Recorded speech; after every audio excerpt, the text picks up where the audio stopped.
আসসালামু আলাইকুম।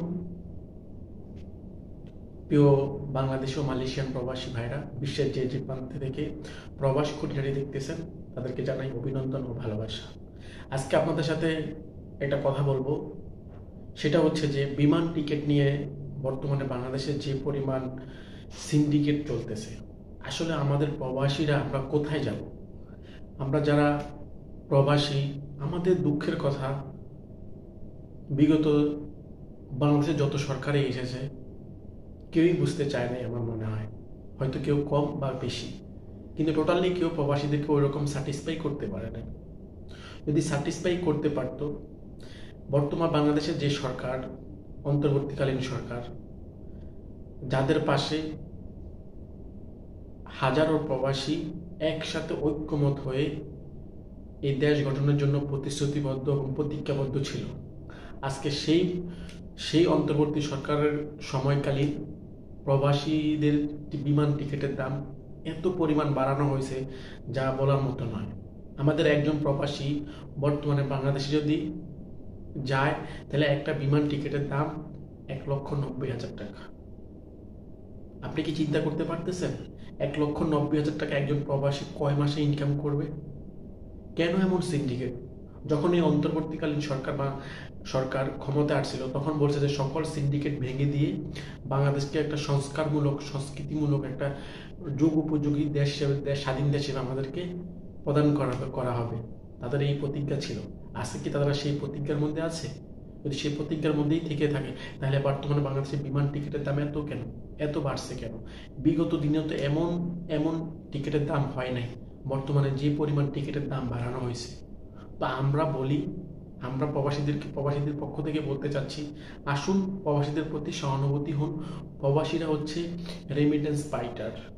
তারা বাংলাদেশের অর্থনীতিকে সমৃদ্ধ করছে, তারা বাংলাদেশের অর্থনীতিকে দাঁড় করিয়ে রাখছে উঁচু পাহাড়ের মতো। তাদের সাথে বেমানি করবেন না, তাদেরকে অবহেলা করবেন না। তাহলে এই বাংলাদেশ কিন্তু অর্থশূন্য, অর্থ সংকটময় বাংলাদেশ হিসেবে পরিচিত হবে। আমরা বলি, আসুন এই বিমানের টিকিট কিভাবে আপনারা কমাবেন, আপনারা যারা দায়িত্বে আছেন, আপনারা কিভাবে এটাকে প্রবাসীদের নাগালের মধ্যে নিয়ে আসবেন, সেটা একান্ত আপনাদের দায়িত্ব। আপনারা আমাদেরকে রেসপেক্ট করবেন, আমরা আপনাদের অর্থনীতিকে সমৃদ্ধ করবো। আমার এই সোনার বাংলাদেশের অর্থনীতিকে সমৃদ্ধ করবো। শুনুন একজন প্রবাসীর মুখ থেকে। আসসালামু আলাইকুম।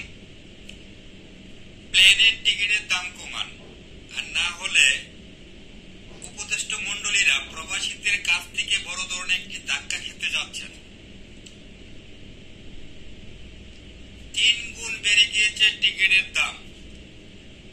বর্তমানে আমরা প্রবাসীরা 2 মাসের ইনকাম দিয়ে আপ ডাউন টিকিট কাটতে হবে, যে পরিস্থিতি দেখা যাচ্ছে। যদি সরকার মহোদয়, বর্তমানে উপদেশ মন্ডলী যারা আছেন, প্রত্যেকটা প্রবাসী আপনাদেরকে এই জায়গায় বসানোর জন্য প্রত্যেকটা প্রবাসী ভূমিকা রেখেছিল। আপনারা বসে হয়তো দীর্ঘ 6 মাস ধরে আমাদের প্রবাসীদের উপরে অথবা আমাদের প্রবাসীদের সুযোগ সুবিধা কতটুকু দিয়েছেন। আর না হলে আমরা বাধ্য হব আবারও প্রবাসীরা হাতে হাত রেখে শাটডাউন দেওয়ার জন্য ব্যাংকে টাকা পাঠানো বন্ধ করে দেওয়ার চেষ্টা করব কিন্তু, এবং পরিকল্পনা করছি। যদি আপনারা দ্রুত অবস্থায় আমাদের প্রবাসী ভাইদের প্লেনের টিকিটের দাম না কমান, তাহলে দয়া করে আপনার মন্ত্রিত্ব পদ ছেড়ে 1 মাসের জন্য যে প্রবাসী ভাইয়েরা নিম্ন স্থানে বেতন পায়, ওইখানে এসে 1 মাস কাজ করে, ওই জায়গায় আপনি প্রবাসী ভাইয়ের জায়গায় 1 মাস কাজ করে দেখান, তাহলে বুঝতে পারবেন একটা প্রবাসী ভাই 30 দিন পরিশ্রমের করার পরে 1 মাসের বেতন জমে। সেই বেতনের টাকা তো একটা প্রবাসী ভাই আপ ডাউন টিকিট কাটতে পারবে না। এখন যে পরিস্থিতি, অনুরোধ করছি উপদেষ্টা মন্ডলী যারা আছেন, দয়া করে প্রবাসীদের দুঃখ সুখ বোঝার জন্য আপনাদেরকে এখানে বসানো হয়েছে। আপনারা এখানে নতুন করে বসেছেন এবং প্রবাসীদের ভূমিকা ছিল চূড়ান্ত। না হলে প্রবাসীরা আলোচনা সমালোচনা জন্ম দিচ্ছেন। আপনারা কিন্তু যে 3 গুণ দাম প্লেনের টিকিটের দাম বেড়ে গেছে, প্রবাসীরা মাথায় হাত দিচ্ছে। একটি প্রবাসী সাধারণ, একটি প্রবাসী নিম্ন স্তরে বেতন পেলে তার নিম্নে 2 থেকে 3 মাসের টাকা সঞ্চয় করে তারপরে আপ ডাউন টিকিট কাটতে হবে।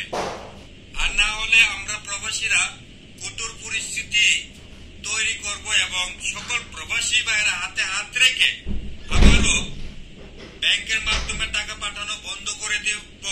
যদি